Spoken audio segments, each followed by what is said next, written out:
Hey guys, welcome back to my channel. So today I'm going to be showing you my version on how I do my pastelillos.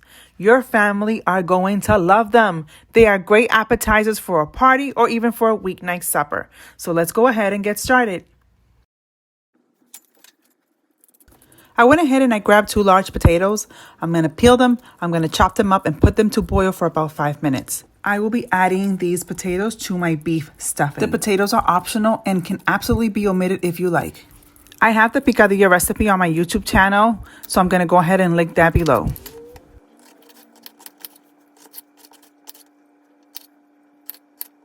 So while my potatoes are boiling, I'm going to go ahead and dice up this 1 onion and then I'm going to set it to the side. If you have red and green peppers, you can absolutely add them as well.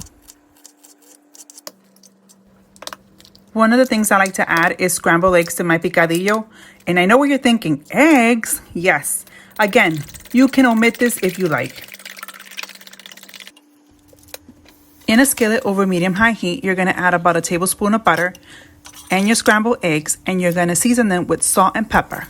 You can totally omit the eggs if you like.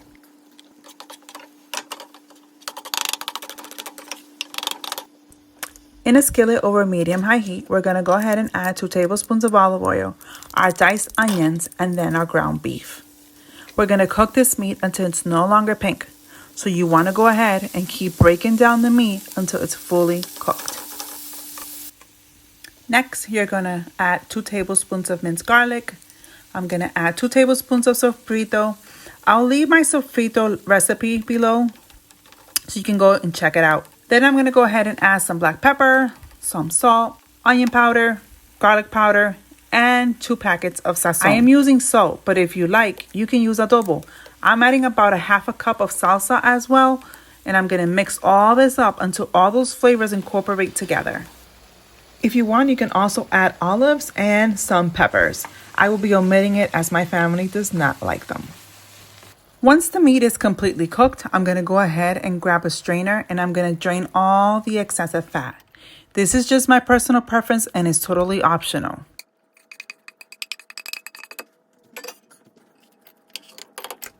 At this point, if you don't want to add the eggs and the potatoes to the beef mixture, you can go ahead and start filling your pastelillos. I'm going to go ahead and mix all this up just so that everything can incorporate together.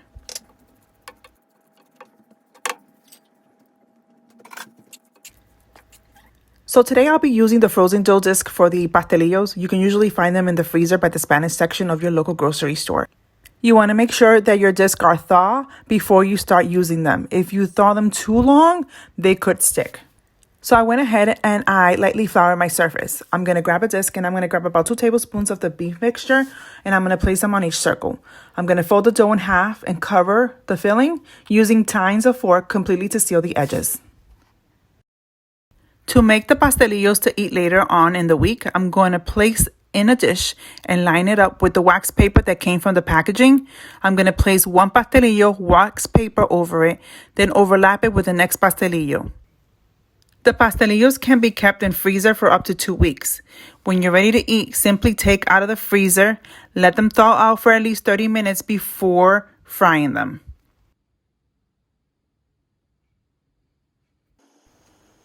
In a large heavy skillet over medium heat, you're going to add about 1 inch of vegetable oil.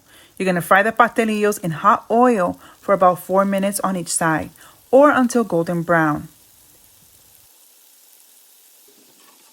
So a lot of people call these pastelillos and some call it empanadillas. I want to know what you guys call them in your native country. So go ahead and leave your comments below.